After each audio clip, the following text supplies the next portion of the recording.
నమస్తే, welcome to Telugu రాజ్యం. నేను సిరి. నేను చూసినట్టయితే జగన్మోహన్ రెడ్డి గారు ప్రెస్ మీట్లో సూపర్ 6 ఇస్తామని ప్రజల్ని మోసం చేసిన వాళ్ళని జైల్లో వేయాలి అని చేసిన వ్యాఖ్యల్ని ఎలా చూడాలి ఏంటి అనేది మనకు తెలియజేయడానికి మనతో పాటు ఉన్నారు ప్రముఖ రాజకీయ విశ్లేషకులు భరద్వాజ్ గారు. నమస్కారం సార్. నమస్తే సార్, మనం చూసుకున్నట్టయితే జగన్మోహన్ రెడ్డి గారు ప్రెస్ మీట్లో చెప్పింది ఏంటంటే సూపర్ 6 ఇస్తామని చెప్పేసి మోసం చేసిన వాళ్ళని మోసం చేసిన ముగ్గురిని జైల్లో వేయాలని చెప్పేసి జగన్మోహన్ రెడ్డి గారు అన్నారు. సో దీన్ని అసలు మనం ఎలా చూడాలంటారు సార్ ఈ వ్యాఖ్యల్ని? అంటే ఎన్నికలలో ఇచ్చినటువంటి హామీలని నెరవేర్చటంలో తీవ్రంగా అంటే చాలా సాచివేత ధోరణితో వ్యవహరించడం జరిగింది కూటమి ప్రభుత్వం అధికారంలోకి వచ్చిన తర్వాత. ఉదాహరణకి మహిళలకు ఉచిత బస్సు అన్నారు, అది చాలా కాలం అమలు జరగలేదు. మొన్న ఆగస్టులో జరిగింది. మొన్న ఆగస్టులో మొదలుపెట్టారు. అయితే సిలిండర్లు ఇస్తామన్నారు, దానికి సంబంధించి కూడా చాలా గందరగోళంగా అమలు జరుగుతోంది. అది రైతులకి పంట సాయం ఇస్తామన్నారు, అంటే సాగు సాయం అనే పేరుతో డబ్బులు ఇస్తామన్నారు, అది కూడా ప్రాపర్గా జరగటం లేదు. కొన్ని ప్రాంతాల్లో జరుగుతోంది, కొన్ని ప్రాంతాల్లో ఇంకా ఇంప్లిమెంట్ కాకుండా వదిలేశారు. ఇలాంటి గందరగోళంగా అమలు జరుగుతున్నాయి తప్ప ఒక సమగ్రమైనటువంటి పద్ధతిలో వెళ్ళటం లేదు. రెండోది, వాళ్ళు ఇచ్చిన హామీలని వాళ్ళే ఇదెందుకు అదెందుకు అని మాట్లాడటం అనేది చూస్తున్నాం. విచిత్రమైన పరిస్థితి అది. ఉదాహరణకి నిరుద్యోగ భృతి ఇస్తామన్నారు, ప్రతి మహిళకి 1500 రూపాయలు ఇస్తామన్నారు. 18 ఏళ్ళు నిండినటువంటి ప్రతి మహిళ అకౌంట్లోనూ 1500 డబ్బులు వేస్తామన్నారు.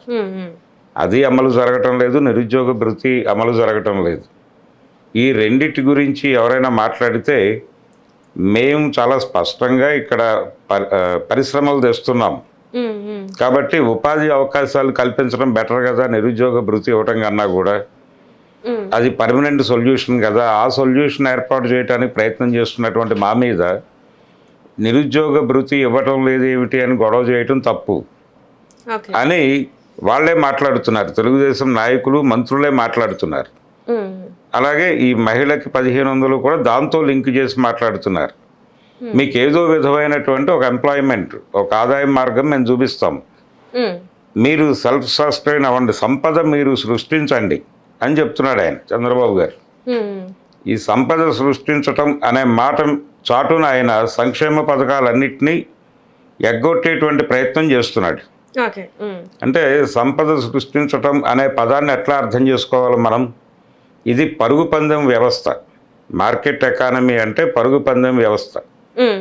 ఇన్ని అవకాశాలు ఉన్నాయి, మీరు రోడ్డు మీదకి వచ్చి పరిగెట్టడం మొదలుపెట్టండి, విజయం దొరుకుతుంది. అంటే ప్రతి ఒక్కళ్ళు కూడా ఇప్పుడు మనం తెలంగాణలో పోలీసుల కస్టడీలో ఉన్నటువంటి ఇమ్మంది రవి తెలుసు కదా, ఐబొమ్మ, ఆయన కూడా ఇలా పరుగు పందెం వ్యవస్థలో తయారైనటువంటి ఒక నిరుద్యోగే. ఆయన చదువుకున్నాడు, తర్వాత ఇక్కడ వచ్చి ఏదో ఉద్యోగ ప్రయత్నం చేశాడు, పెళ్లి చేసుకున్నాడు, దానికి సంబంధించిన ప్రెజర్స్ మొదలైన ఆదాయం కావాలి, ఆర్థిక ఇబ్బందులు ఎప్పుడైతే స్టార్ట్ అయ్యాయి, ఆర్థిక అవసరాలు, ఇబ్బందులు కాదు, అంటే రోజువారీ జీవనానికి కావలసిన వరకు డబ్బులు దొరుకుతాయి ఏదో పని చేసుకుంటే. ఆర్థిక అవసరాలు తీరటం అంటే కారు కావాలి, ఇల్లు కావాలి, ఫ్లాటు, ఇలాంటి రకరకాల కోరికలు ఉంటాయి. నీడ్స్ కంటే కూడా కోరికలే అవి. ఈ కోరికల గందరగోళంలోకి మనుషులు వెళ్ళిపోయిన తర్వాత డబ్బులు సంపాదించడానికి రకరకాల మార్గాలు ఉన్నాయి మార్కెట్లో. మార్కెట్ ఎకానమీ ఎలాగైతే మనుషులకి ఎదురుకుండా వస్తువులు చూపించి ఈ వస్తువులు కొనుగోలు చేయాలి అనేటువంటి కోరికను రేపుతుందో, ఆ వస్తువులు కొనుగోలు చేయడానికి ఆదాయ మార్గాలను కూడా చూపిస్తుంది. ఆ ఆదాయ మార్గాల్ని పట్టుకుని మీరు ముందుకెళ్ళిపోండి, డబ్బులు సంపాదించుకోండి, ఏదో మార్గంలో డబ్బులు సంపాదించండి, అచీవ్ అవ్వండి. ఇదే మాట్లాడుతున్నాడు ఆయన, చంద్రబాబు గారు. నిరుద్యోగులకు ఆయన ఇస్తున్నటువంటి సందేశం అది. బాబు, మీకు అనేక మార్గాలు ఉన్నాయి, డబ్బులు సంపాదించుకోండి, అంతే తప్ప ప్రభుత్వాల మీద ఆధారపడకండి. అంటే ప్రభుత్వాల మీద అంటే వాళ్ళు చెప్పినవే కదా సార్ ఈ 6 అంటే సూపర్ 6 ఏవైతే ఉన్నాయో వాళ్ళు చెప్పినవే. అండ్ ఇంకొకటి ఏంటంటే ఇండస్ట్రీస్ తీసుకొస్తాము, ఐటీ క్యాడర్ తీసుకొస్తాము. అండ్ ఇంకొకటి ఏంటంటే వర్క్ ఫ్రమ్ హోమ్ ఏదైతే చెప్పారో, ఇంట్లోనే కూర్చొని మీరు అక్కడికి మీ వర్క్ స్టేషన్స్కి వెళ్ళాల్సిన అవసరం లేదు, మీకే ఒకటి రెడీ చేస్తాం, మేము ఒక ఆఫీస్ లాంటిది మీ ప్లేస్లోనే చేస్తాము, అక్కడ నుంచి వర్క్ చేస్తే చాలు అన్నారు. సో ఇట్లాంటివి చాలా ఉన్నాయి. మరి ఏది కూడా ఇంతవరకు ఒక అడుగు ముందుకు కూడా వేయలేదు కదా. అసలు పడవంటారు, అడుగు ముందుకు పడటం అనే కార్యక్రమం ఉండదు అక్కడ. కబుర్లు మాత్రమే చెప్తాడు ఆయన. సో ఇవన్నీ పేద ప్రజల్ని నమ్మించి మోసం చేయడం అన్నట్టే కదా ఒక రకంగా. అంటే పేదలుగా ఉండాలని మీరు అనుకుంటున్నారు అంటాడు ఆయన. ప్రజల మీదే నెపం నెడతాడు. ఓకే. ఇప్పుడు ఆ P4 అని చెప్పి ఒకటి పట్టుకొచ్చాడు కొత్త పాలసీ. అంటే ఏమిటి, ఒక నలుగురు కలిసి కొన్ని కుటుంబాలని లేకపోతే కొన్ని కష్టాలని అడాప్ట్ చేసుకుని వాళ్ళకి సహాయపడటం. అంటే ప్రభుత్వం బాధ్యత నుంచి తప్పుకుంటోంది. సంక్షేమ రంగంలో ఎవరికైనా ఏదైనా కష్టం వచ్చినప్పుడు, ఒక నీడ్ ఉన్నప్పుడు ప్రభుత్వం కల్పించుకుని చేయటం అనేది ఒక పద్ధతి. ఆ పద్ధతి నుంచి ప్రభుత్వం వెనక్కి వెళ్ళిపోయింది. మేము అలాంటివి పట్టించుకోమని చెప్పడం ఈ P4 అంటాం. అంటే ఎవరో ఒక నలుగురిని అలాట్ చేస్తారు. వాళ్ళు నలుగురు సమాజంలో డబ్బులు సంపాదించుకుంటున్న వాళ్ళని ఏ మార్గాల్లో డబ్బులు సంపాదించుకుంటారు వాళ్ళు? కాంట్రాక్టులు చేసో లేకపోతే జనాల్ని దోచో. వ్యాపారం అంటేనే దోపిడీ. ఈ దోపిడీ కార్యక్రమం ద్వారా వాళ్ళు డబ్బులు సంపాదించుకున్నటువంటి నలుగురిని, వాళ్ళకి ఎవరినైతే దోచుకున్నారో వాళ్ళు, ఎవరికైతే చెందవలసిన సంపదను వాళ్ళు అనుభవిస్తున్నారో వాళ్ళకి వీళ్ళు B కాంప్లెక్స్ టాబ్లెట్లు ఇస్తారు. ఇది ప్రోగ్రాం. ఇలా సంక్షేమ పథకాలని నీరుగార్చి ఆ ఏరియాలోకి ప్రైవేటు వ్యక్తులను ప్రవేశపెడుతున్నారు. ఇది ఒక విచిత్రమైనటువంటి పరిస్థితి. అంటే మెడికల్ కాలేజెస్ ఇదే కదా సార్, ఓనర్స్ ఏమో ప్రైవేట్ వాళ్ళు అంటారు, ఉద్యోగస్తులు మాత్రం ప్రభుత్వం వాళ్ళు అంటారు. ఆ కాన్సెప్ట్ అదే కదా? అలా కాదు. అంటే ప్రభుత్వ నిర్వహణ లాగానే ఉంటుంది కానీ ప్రైవేటు భాగస్వామ్యం ఉంటుంది దానిలో. ఆ విధంగా అంటే ప్రైవేటు భాగస్వామ్యాన్ని పెంచడం ద్వారా ప్రభుత్వం మీద ఆర్థికంగా భారం పడకుండా చూస్తున్నాను అంటున్నాడు ఆయన. అంటే చంద్రబాబు నాయుడు గారు ప్రైవేటు భాగస్వామ్యాన్ని ఎక్కువ ప్రమోట్ చేయటం అనేది ఆయనకు మొదటి నుంచి ఉన్నటువంటి ఆలోచన. సంక్షేమ రంగం నుంచి ప్రభుత్వాలు వెనక్కి వెళ్ళిపోవాలి, ప్రభుత్వాలు వ్యాపారం చేయకూడదు, సంక్షేమ పథకాలు అమలు చేయకూడదు, ప్రభుత్వం అనేది జస్ట్ కార్పొరేట్లను ఫెసిలిటేట్ చేసే ఏజెన్సీ మాత్రమే అనేది ఆయన నమ్మకం. అంటే పరిశ్రమలు రావటానికి దోహదపడతాం మేము, అన్నీ అవి వచ్చేస్తే మిగిలిన పనులన్నీ అవే జరిగిపోతాయి. పరిశ్రమలు రాగానే రకరకాలుగా మీకు అవకాశాలు దొరుకుతాయి, ఉపాధి అవకాశాలు దొరుకుతాయి. అలాగే వాళ్ళకి కావలసినటువంటి ఉద్యోగుల్ని వాళ్ళే తయారు చేసుకుంటారు. విద్య మీద వాళ్ళే కేంద్రీకరిస్తారు. ఇప్పుడు పరిశ్రమల వాళ్ళకి ఏం చెప్తాడు వచ్చే పెట్టుబడిదారులకి, ఇక్కడ ఇంజనీరింగ్ కాలేజెస్ ఇవన్నీ ఉన్నాయి, వీటిని మీకు అనుకూలమైనటువంటి వర్కర్స్ని తయారు చేయడానికి ఏజెన్సీలుగా అనుకుని వీటి నిర్వహణలో మీరే డబ్బులు పెట్టండి అంటాడు ఆయన. మెడికల్ కాలేజెస్ ఉన్నాయి, ఈ మెడికల్ కాలేజెస్ అన్నిటినీ కార్పొరేట్ హాస్పిటళ్ళకు అనుబంధంగా చేసేస్తే వాటిని వాళ్ళే చూసుకుంటారు. ఈయనకు వచ్చినటువంటి ఇబ్బంది ఉండదు. వాళ్ళు జనాల్ని దోచుకుంటారా ఏం చేస్తారనేది వాళ్ళ గొడవ. అలాగే ప్రైవేట్ ఇన్సూరెన్స్ని ప్రమోట్ చేయటం ద్వారా వీళ్ళు చెప్తున్నటువంటి ఈ NTR హెల్త్ స్కీములు ఇలాంటివి కొంచెం తగ్గుతాయి. అంటే దీనికి నిబంధనలు అధికం చేసేసి వైట్ కార్డు ఉండాలి, ఇంతకంటే ఎక్కువ ఇన్కమ్ ఉండకూడదు, ఇలా రకరకాల నిబంధనలు పెట్టి ఇక్కడ తగ్గించేసి ఆరోగ్యశ్రీ అనేవాళ్ళం మనం గతంలో. ఈ ఆరోగ్యశ్రీలు పథకం కిందకు వచ్చే వాళ్ళని తగ్గించేసి మిగిలిన వాళ్ళందరినీ ఇన్సూరెన్స్ కంపెనీల వాళ్ళకి అప్పచెప్పేసి ఈ మొత్తం వైద్య రంగాన్ని కార్పొరేట్లకు అప్పచెప్పేసి తద్వారా కార్పొరేట్ హాస్పిటళ్ళని బాగు చేయటం అనే ప్రోగ్రాం ఒకటి టేకప్ చేశాడు ఆయన. ఎవరికైనా మరీ అనారోగ్యం వచ్చినప్పుడు వాళ్ళని ఆదుకోవటానికి కార్పొరేట్ల నుంచి కొంత ఫండ్ తీసుకుంటారు, ఆ ఫండ్ని వీళ్ళకి ట్రాన్స్ఫర్ చేస్తారు. అంతే తప్ప ప్రజా సంక్షేమ రంగం నుంచి ప్రభుత్వం ఇన్ టోటల్ వెనక్కి వెళ్ళిపోయి టోటల్ పరిపాలన కార్పొరేట్లకు అప్పచెప్పడం అనే కార్యక్రమాన్ని చంద్రబాబు నాయుడు గారు అభివృద్ధి అనే పేరుతో అమలు చేస్తున్నాడు. అందుకని ప్రభుత్వం చేస్తుంది అని ఆయన ఇచ్చినటువంటి హామీలన్నిటినీ అమలు చేయటంలో ఆయన చొరవ చూపించకపోవడానికి అది కారణం. నిరుద్యోగ భృతి ఎందుకు, మీకు ఉద్యోగాలు ఇస్తాం కదా మేము అంటాడు ఆయన. ఇంట్లో కూర్చున్న వాళ్ళకి డబ్బులు ఇవ్వటం ఎందుకు, ఏదో పద్ధతిలో మిమ్మల్ని ఏదో కార్పొరేట్ వాళ్ళు వాడుకుంటారు, వాళ్ళు డబ్బులు ఇస్తారు మీకు, ఇలా మహిళలకు చెప్తున్నాడు. డ్వాక్రా ఈ లింకుల్లో నుంచి మీరు పని చేసుకుని బతకండి అని చెప్తున్నాడు. రైతులకి కూడా దాదాపు అదే చెప్తున్నాడు. అంటే ఇవన్నీ ఇచ్చింది వాళ్ళే కదా సార్. అంటే మనం ప్రచారం టైంలో చూసుకున్నట్టయితే ఇవన్నీ వాళ్ళు చెప్పినవే. అవును, వాళ్ళే చెప్తారు. మహిళలకి డబ్బులే కావచ్చు, నిరుద్యోగ భృతే కావచ్చు, అమ్మకి వందనం కావచ్చు, ఇలాంటివన్నీ చెప్పింది వాళ్ళే. సిలిండర్ ఉచిత సిలిండర్ గురించి చెప్పింది కూడా వాళ్ళే. ఈ ఫ్రీ బస్ చెప్పింది కూడా వాళ్ళే. ఇవన్నీ ఇప్పుడు ఈ రోజు కాదు అంటే మరి ప్రజల పరిస్థితి ఏంటంటారు సార్? మరి అంటే నమ్మి ఓట్లు వేసారు వాళ్ళు, నమ్మి ఓట్లు వేసారు అనేది కూడా గందరగోళమే. ప్రజల ఓట్లతో అధికారంలోకి వచ్చామని ఆయన అనుకోవడం లేదు. అంటే ఢిల్లీ దేవుడిని నమ్ముకున్నాం మేము, ఢిల్లీ దేవుడు మమ్మల్ని గెలిపించాడు అని చంద్రబాబు నాయుడు గారు అనుకుంటున్నాడు. అంటే ఈవీఎం మేనేజ్మెంట్ జరిగింది అనేది చాలా స్పష్టంగా అర్థమవుతోంది అక్కడ.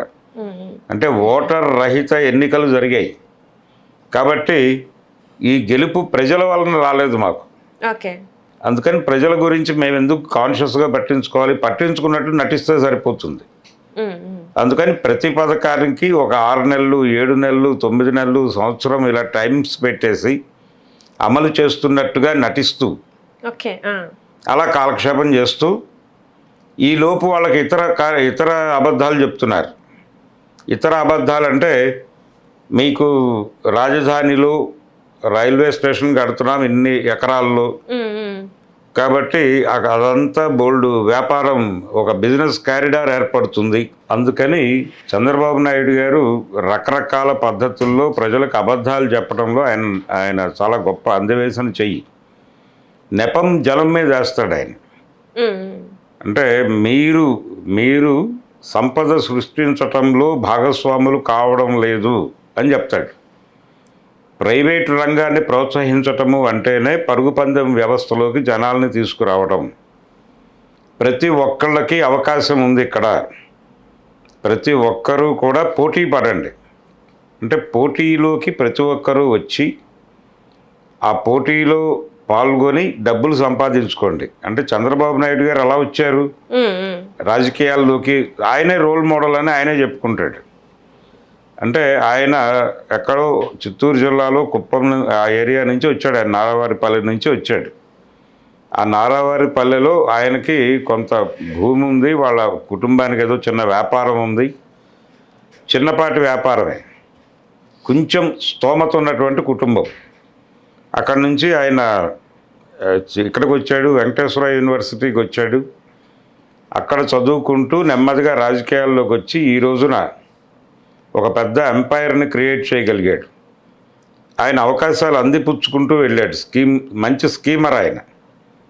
అంటే ఒక దశలో రాజగోపాల్ నాయుడు కుటుంబాన్ని ఆకట్టుకున్నాడు ఆయన ఆశీర్వాదంతో ఎదిగాడు. ఆ తర్వాత అక్కడి నుంచి హైదరాబాద్ వచ్చాక ఎమ్మెల్యే అయిన తర్వాత ఆయన నెమ్మదిగా మంత్రి పదవి సంపాదించుకోవడానికి రకరకాల కష్టాలు పడ్డాడు. ఈ కష్టాల క్రమంలోనే ఆయన సినిమాటోగ్రఫీ మంత్రి అయ్యాడు. అక్కడి నుంచి ఎన్టీ రామారావు గారి ఫ్యామిలీలోకి ఎంటర్ కావటం, అక్కడ నుంచి అంటే చిత్తూరు జిల్లాలో ఒక పొలిటికల్ ఫ్యామిలీ నుంచి ఆయనకు ఒక మ్యాచ్ వచ్చింది. వచ్చిన సందర్భంలోనే ఈ ప్రపోజల్ కూడా వచ్చింది. వచ్చినప్పుడు ఆయన ఒక ఆలోచన చేశాడు. అదేంటంటే చిత్తూరు జిల్లా నాయకుడి తాలూకా వాళ్ళ సంబంధం, వాళ్ళు చెప్పినటువంటి సంబంధం కనుక చేసుకుంటే జిల్లా స్థాయిలోనే ఉంటుంది అది తన రిలేషన్. ఎన్టీఆర్ ఫ్యామిలీలోకి ఎంటర్ అయితే అది స్టేట్ ఫిగర్, ఆయన స్టేట్ ఫిగర్ కాబట్టి తనకు ఎదుగుదలకు అవకాశం దొరుకుతుంది. ఇలా స్కీమ్ చేసుకుంటూ వెళ్ళాడు ఆ జీవితాన్ని ప్రతి చోట.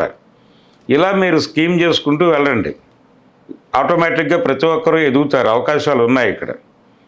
బ్యాంకుల నుంచి లోనులు తండి, ఏదో ఒక ఫ్యాక్టరీ పెట్టండి, ఏదో పద్ధతిలో వ్యాపారం చేయండి, ప్రభుత్వ ఉద్యోగాలు, ఇలా మిమ్మల్ని మీరు కుదించుకోకండి. మిమ్మల్ని మీరు కుదించుకోకుండా మీ లెవెల్లో మీరు ఎక్స్పాండ్ అయిపోయి విపరీతంగా డబ్బులు సంపాదించేసి ప్రతి ఒక్కరూ ఎంటర్ప్రెన్యూర్ కండి అని సందేశం చెప్తాడు ఆయన.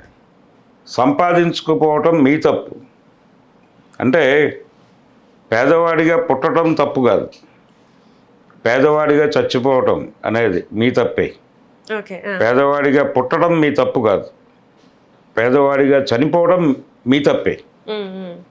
అందుకని దేని గురించి ఎవరి మీద ఆధారపడకండి, ప్రభుత్వాలను ముష్టెత్తకండి. సంక్షేమ పథకాలు పేరుతో జనాన్ని ముష్టివాళ్ళుగా మారుస్తున్నారు అని ఆయన చాలా స్పష్టంగా సంక్షేమ పథకాలు అమలు చేస్తున్నటువంటి ప్రతి ప్రభుత్వం మీద దాడి చేశాడు. అంటే ఇక్కడ ఓన్లీ సంక్షేమ పథకాలనే కదా సార్, రైతులను కూడా మనం చూసుకున్నట్టయితే ఒక ప్లేస్కి వెళ్ళినప్పుడు అక్కడ రైతులు కూడా తిరగబడ్డ పరిస్థితి. ముఖ్యమంత్రి గారని చూడకుండా కూడా అక్కడ రైతులు తిరగబడుతున్నారంటే ఎంత వాళ్ళు విరక్తి చెంది ఉన్నారు. ఈ 18 నెలల పాలనలోనే వాళ్ళు ఇంత విరక్తి చెందిందంటే ఇంకా ముందు ముందు ఎలా ఉండబోతుంది సార్ మరి వీళ్ళది? ప్రభుత్వం మీద తీవ్రమైన వ్యతిరేకత అయితే ప్రజల్లో ఉంది. వాళ్ళు ప్రతి చోట అసహనంతోనే ఉన్నారు. అసహనం అంటే వాళ్ళకి ఏ విధమైనటువంటి సపోర్టు గవర్నమెంట్ నుంచి దొరకటం లేదు. ప్రతిదానికి ఏదో చెప్తున్నారు వాళ్ళు, వీళ్ళకి అర్థం కానిది ఏదో చెప్పి వాళ్ళని అలాగే ఉంచుతున్నారు. అంటే వీళ్ళు ఏదో సహాయం కోసం పెడతారు, పెడితే మీకు బలానా పథకం కింద పని అవుతుంది అని ఎవరో చెప్తారు, దాని గురించి ప్రయత్నం మొదలు పెడతారు, అది అవ్వదు, ఆ తిరగటంతోనే సరిపోతుంది జీవితం. గతంలో జగన్మోహన్ రెడ్డి టైంలో కొంత వెసులుబాటు ఉండేది జనాలకి. ఆ వెసులుబాటు ఏంటంటే వాలంటీర్ ఉండేవాడు ఊళ్ళో, అతనికి ఒక కష్టం చెప్పుకుంటే అతనే పర్సూ చేసి ఏదో పద్ధతిలో వీళ్ళకి కావాల్సిన ఇన్ఫర్మేషను, డాక్యుమెంట్సో మరొకటో పట్టుకొచ్చేవాడు. పట్టుకొచ్చి వీళ్ళతో ఆ ప్రాసెస్ చేయించి అతనే ఈ మొత్తం కార్యక్రమానికి అతనే సూత్రధారిగా ఉండేవాడు. అతన్ని అడిగితే వివరాలు తెలిసేవి. కాబట్టి జనం దగ్గరలోనే, జనం సమక్షంలోనే ప్రభుత్వం ఉన్నట్టుగా నడిచేటప్పుడు. ఇప్పుడు ఆ పరిస్థితి లేదు. ప్రతిదానికి ఆ కార్యాలయానికి వెళ్ళాలి, వెళ్ళిన తర్వాత అక్కడ ఏదో పద్ధతిలో దాదాపుగా ప్రతి పనికి వెళ్ళి అక్కడ కూర్చుని పరిశూ చేసుకోవటమే వ్యక్తిగత స్థాయిలో. వాళ్ళు ప్రతిదానికి ఒక టెక్నికల్ టెర్మినాలజీ వాడతారు, ఒక విచిత్రమైన పదాలు చెప్తారు, ఈ P4 లాంటి స్కీములు చెప్తారు, చెప్పి ఇలా మీరు ప్రయత్నం చేసుకోండి అని చెప్పి పంపించేస్తారు తప్ప ఏ సమస్యకి సొల్యూషన్ దొరకటం లేదు ఎక్కడ. దాంతో తీవ్రమైనటువంటి అసహనం, అసంతృప్తి ఉన్నాయి జనాల్లో. ఈ అసంతృప్తే రోడ్ల మీదకి వస్తోంది నెమ్మదిగా. అంటే ఆల్టర్నేటివ్ లైన్, బలానా వాళ్ళు ఆల్టర్నేటివ్ చూపించగలరు అనుకుంటే జనాలు అటువైపు దూకడానికి సిద్ధంగా ఉన్నారు. ఏపీలో చంద్రబాబు నాయుడుకి వ్యతిరేకత అనేది అన్ని సెక్షన్స్లోనూ, పర్టికులర్గా వాళ్ళు ఈ సూపర్ 6 ఏరియాలో చెప్పినటువంటి అన్ని సెక్టార్లలోనూ అసంతృప్తి ఉంది. ఈ మహిళా బస్సు పథకం కూడా ఇబ్బందికరంగానే ఉంది. అంటే అన్ని బస్సుల్లోనూ అలౌ చేయట్లేదు. అలౌ చేయకపోవడంతో అసహనం ఉంది. అందుకని ఏది ప్రాపర్గా ఎన్నికల హామీల అమలులో ఆయన టోటల్ ఫెయిల్యూర్. అంటే వాగ్దాన భంగం చేసినట్టుగానే భావించాలి. వాగ్దాన భంగం అంటే చెప్పిన మాట మీద నిలబడకపోవటం కూడా క్రైమే, ప్రజల్ని మోసం చేయటమే నిర్మోహమాటంగా. అంటే ఇప్పుడు ఇక్కడ చూస్తే వైజాగ్ స్టీల్ ప్లాంట్ అసలు చంద్రబాబు నాయుడు మాట్లాడిన రోజే ప్రపంచానికి తెలుసు. అంటే వైజాగ్ స్టీల్ ప్లాంట్ని కాపాడటం అనేది ఎవరి వల్ల అయ్యే పని కాదు, ఇంపాసిబుల్. అది వాళ్ళు చెప్పారు కదా సార్, హామీ కూడా ఇచ్చారు సార్. హామీ ఇస్తారు. పవన్ కళ్యాణ్ ఉద్రేకంతో ఊగిపోయి బీపీతో ఆ వేదిక మీద చనిపోతాడేమో అని భయం వేసే లెవెల్లో మాట్లాడాడు ఆయన.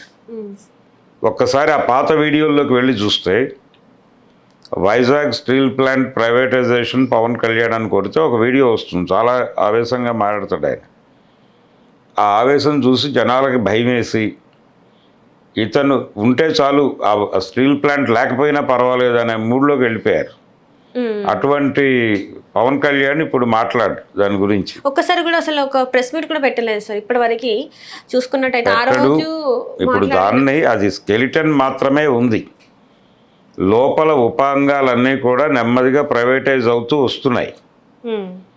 అది ఉండదు, అంటే గవర్నమెంట్ సెక్టార్లో ఉండదు. అది ప్రైవేటైజేషన్ అనే కార్యక్రమాన్ని ఆపటం ఎవరి వల్ల అయ్యే పని కాదు. ఎందుకంటే ప్రభుత్వాలు ఒక పాలసీగా ప్రైవేటైజేషన్, లిబరలైజేషన్, గ్లోబలైజేషన్ అనే దాన్ని ఎల్పిజి పాలసీతోనే ప్రభుత్వాలు నడుస్తున్నాయి. డిజిన్వెస్ట్మెంట్ స్కీమ్ అంటారు, పెట్టుబడుల ఉపసంహరణ పథకం అని. పెట్టుబడుల ఉపసంహరణ ద్వారా వచ్చిన డబ్బులతోనే భారతదేశంలో బడ్జెట్లు నడుస్తున్నాయి. అంటే ప్రభుత్వ రంగాన్ని తెగనమ్మి ప్రభుత్వాలు నడుపుతున్నటువంటి పరిస్థితి. ఈ తెగనమ్ముతున్న సందర్భంలో దానికి వచ్చేటువంటి కమిషన్లు ప్రభుత్వాల్లో ఉన్నటువంటి పెద్దలకు వెళ్తాయి. ఆ కంపెనీ సర్వనాశనం అయిపోతుంది, అది ప్రైవేటైజ్ అయిపోతుంది, దానిలో ఉన్న ఉద్యోగులు రోడ్ల మీద పడతారు, వీళ్ళకి మాత్రం డబ్బులు వచ్చేస్తాయి. ఇది జరుగుతున్నటువంటి కార్యక్రమం. కనుక ప్రతి రంగంలోనూ ప్రజల్ని మీ కాళ్ళ మీద మీరు నిలబడండి, మీ బతుకులు మీరు బతకండి అని చెబుతూ దాని బ్యాక్గ్రౌండ్ గీతం ఏంటంటే, బ్యాక్గ్రౌండ్ డైలాగ్ మీ చావు మీరు చావండి అని. మీ చావు మీరు చావండి, మీరు పరుగెట్టండి, సంపాదించుకోవడానికి అవకాశాలు ఉన్నాయి, ఈ అవకాశాలు వినియోగించుకోండి, బ్యాంకులు లోన్లు ఇస్తాయి, వెళ్ళి డబ్బులు తెచ్చి ఏదో ఒక ఫ్యాక్టరీ పెట్టుకోండి, లేదా ఏదో ఒకటి ఒక ఏజెన్సీ పెట్టుకోండి, జనాలను ఏదో పద్ధతిలో మోసం చేయండి, క్రైమ్ చేయండి, డబ్బులు సంపాదించండి, హ్యాపీగా బతకండి, ప్రభుత్వాల మీద ఆధారపడకండి. ఇది చంద్రబాబు నాయుడు గారి సందేశం. ఈ సందేశం మీద బతకండి అని చెప్తున్నాడు ఆయన. అందుకని సంక్షేమ పథకాలు, సూపర్ సిక్స్లు ఇవన్నీ ఆయన పరిపాలనలో అమలు కావు. అమలు అయినా అదేదో అమలవుతున్న భ్రమ కలిగిస్తాడు, కానీ అది అమలు జరగదు.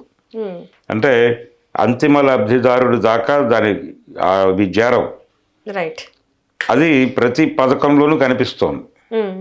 కొన్ని అసలు ముట్టుకోలేదు, ముట్టుకున్న వాటిలో చివరి లబ్ధిదారుడి వరకు చేరటం లేదు ఫలితం. హలో, తెలుగు రాజ్యం ఛానల్ చూస్తున్నారా? సామాజిక రాజకీయ జీవన చిత్రణే తెలుగు రాజ్యం. అతిశయోక్తులు, అసత్యాలు ఉండవు. రాజకీయ కోణం కాదు, ప్రజా కోణమే కొలబద్ద. తెలుగు రాజ్యం వీక్షణ మీ ఉత్తమ అభిరుచికి నిదర్శనం.